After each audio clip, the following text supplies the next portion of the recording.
of a period that I'm talking about, and that is not unimportant.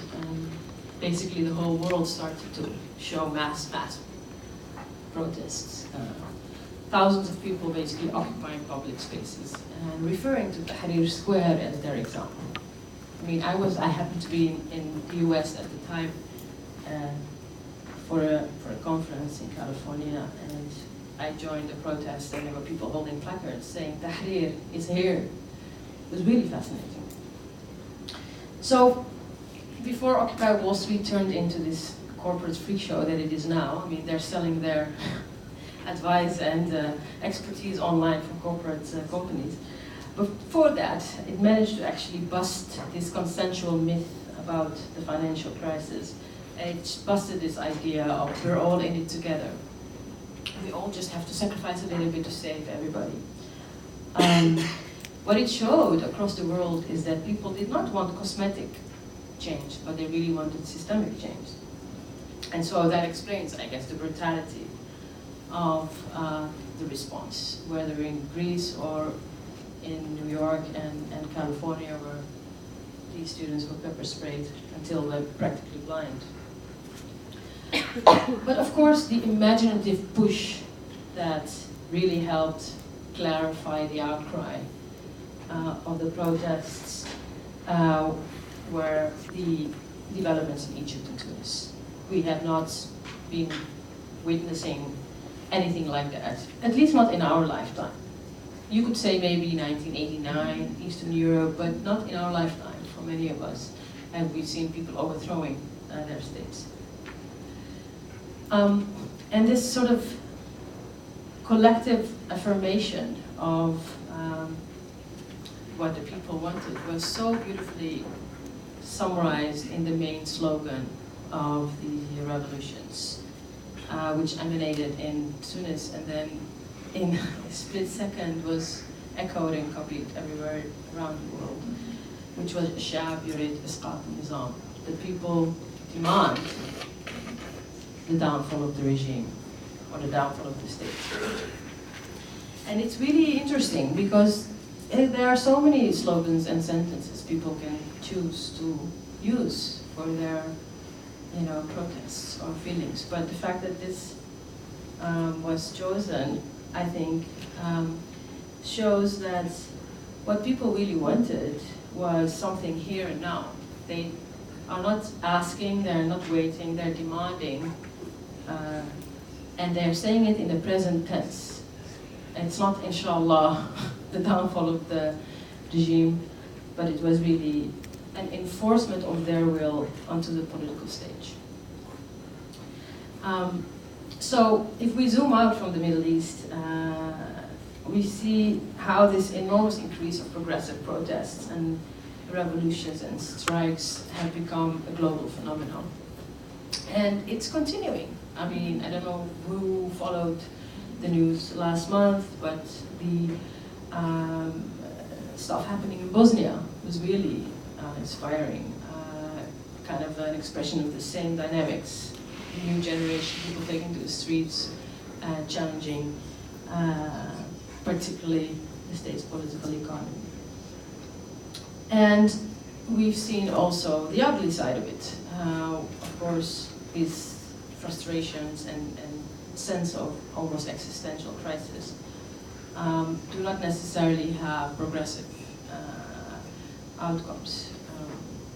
I think what started in the Ukraine was very much an expression of sort of a rejection of the state and state control, but that again, there's no guarantees that it always means progressive revolutions, but as in Ukraine, it can also mean fascists and Nazis coming up, taking over the public square. So I'm moving consciously from the global to the local and from the Arab world and the Middle East to Europe, North America.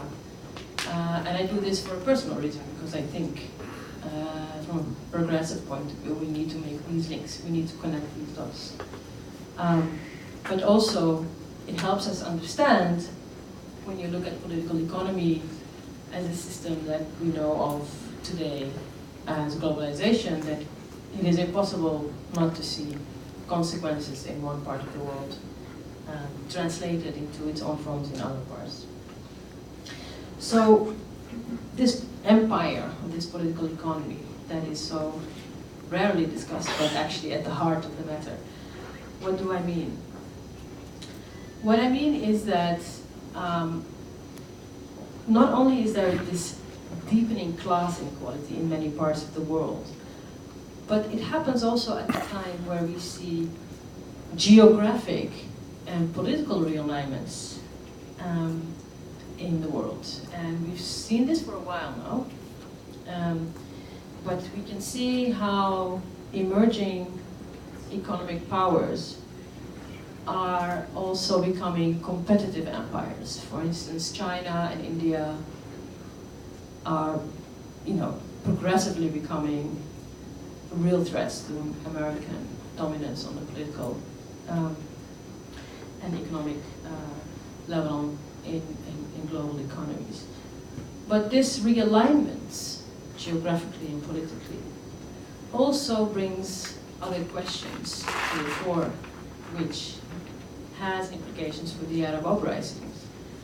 For instance, what we see is a kind of re-emergence of this old, we thought, bygone Cold War rhetorics. There's a new form of Cold War rhetorics going on, particularly between Russia and the US. And with the US, I include Britain and parts of Europe, because we're very much willing to be the US as a spokesperson when it comes to its choices and decisions. And there was one until recently, but now two very clear cases where you see these political, geographic realignments crystallizing with this political protests. And that is Syria. The Syrian uprising had, from the start of it, to deal with actually two main enemies, not just its own regime and state, which was the case for most of the Arab uprisings, but actually also the fact that it is a regime that is allied to the sort of old Cold War links or partnerships. So Russia plays a role in also downplaying the successes of the Syrian uprisings in a very different way than these geopolitical competitors play a role in Tunisia or to a certain extent even Egypt. And obviously the Cold War rhetorics are now very clearly played out in the case of Ukraine. The Ukraine is becoming like a new sort of battleground where the Russians and the Americans have to flex their muscles to show again who's basically deciding the rules of the game. Again, it's important to make these connections, because otherwise, you end up with a kind of one-sided analysis based only on media and new media, which result in things that I've read about Syria, for instance, saying, well, the Syrian revolution hasn't been as successful as the Egyptian revolution because they haven't used the blogosphere as successfully as the Egyptians. If you only add geopolitics in your analysis on Syria, you'll understand that that is really the least of their problems. So my approach foregrounds the geopolitical histories and the current political economic context of neoliberalism across the Middle East.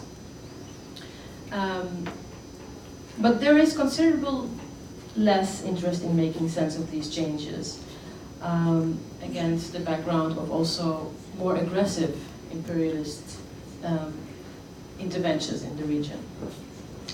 And that is strange for internet researchers because, in fact, the internet is, at the moment, deployed as the sort of 21st century empire building and is the extension of the Cold War. This already started with the War on Terror and has been sophisticated to the extent that there's an imperial praxis of digital power and a kind of media imperialism that we never thought would have grown to the extent that it has now.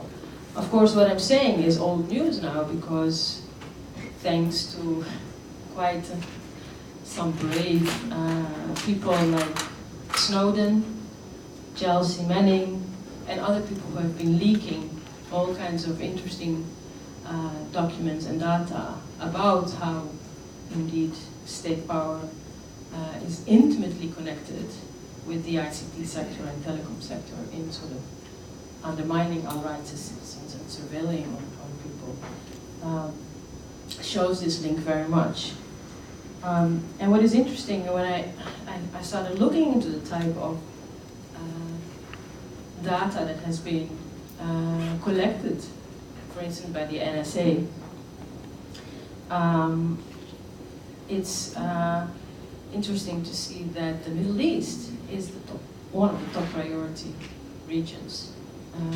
So media imperialism is not just a catchy phrase.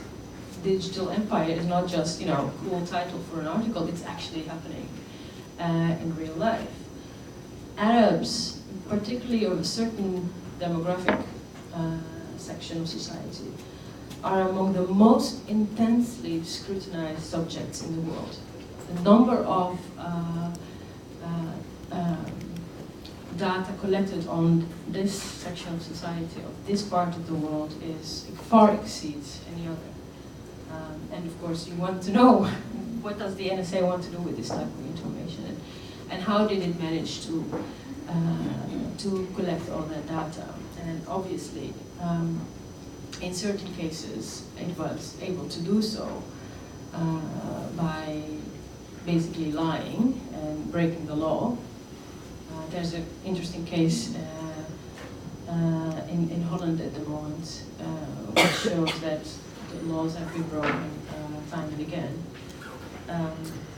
But in other cases, there were also clear collaborations with the states. So basically, the Jordanian state, the Moroccan state, the Egyptian state have numerous times actively helped the NSA and PRISM and other intelligence agencies to collect this digital data on activists.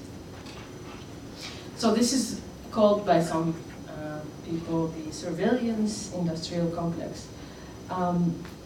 This surveillance industrial complex is not possible without the cooperation of certain states to a certain extent, but also not possible without the cooperation of companies, which is the other news that came out when the PRISM documents were leaked, which shocked many people, namely that Google, Facebook, and to a certain extent Twitter also give information to these agencies.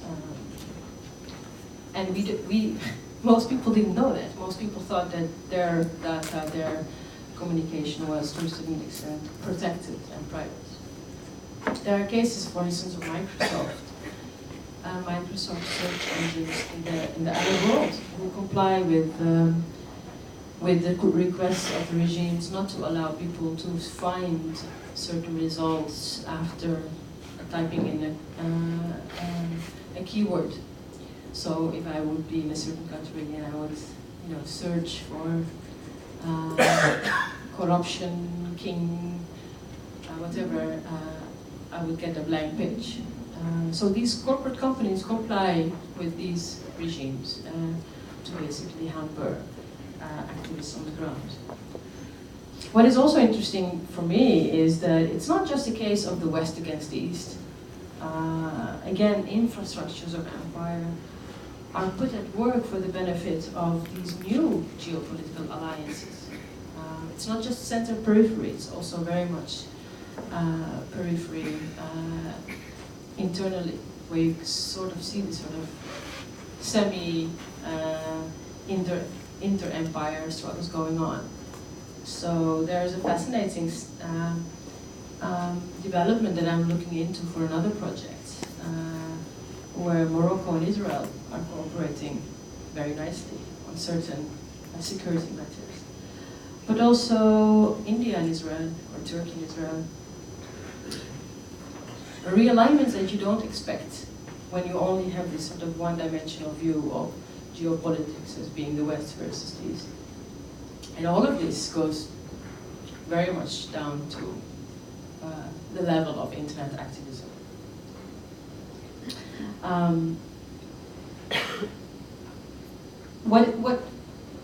Why does political economy and the economic crisis play out so differently in the Middle East? We've all wondered, if this is such a global crisis, why haven't there been revolutions in Europe? Why in the Arab world? What is so special about that region? Why didn't we see? It's even more worse in actually the United States, when you would take the gap between the haves and the have-nots as your parameter. Actually, it's even worse in the United States and in some parts of the third world. So why in the Middle East and why in the Arab world? And that is something that can be explained by this very particular paradoxical global competition that is developing in this region in particular. And this is something that we can understand as what is called combined and uneven development. And this explains why the bubble busts in the Arab world more than it does elsewhere. Gilbert Ashkar, who's a professor at SOAS in London, calls it the peculiar modalities of capitalism in the Arab region. So this combined development is something that is a combination of these very archaic social structures, which are then conjoined with modern types of social stratification, or in other words, old forms of domination welded into new political institutions. And the Gulf, of course, is a very sharp example of that, where you have enormous wealth and development, and at the same time, almost kind of like a caste system. So this combined development represents the combination of different social logics with contemporary economic and or political systems. And so you will have educational systems. People can go to university, can go to high school, have diplomas, but at the same time, a social stratification which is very archaic, very corrupt, very much to do with wasta, family relations, etc.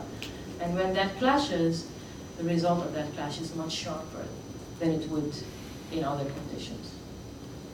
And that explains, I think, very much why we've seen particularly youth groups at the forefront of struggles in the Arab world. And that, if you extend that argument, you will understand why the role of the media was so important, why new media, social media, played a disproportionate role.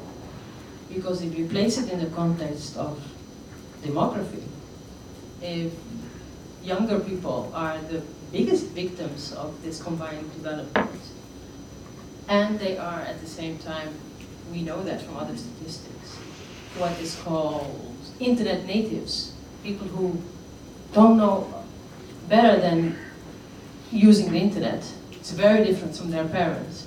They're basically natives to the internet. Then you see why it's that combination that actually played out so strongly in the Arab uprisings, why Facebook and social media were present in almost every expression of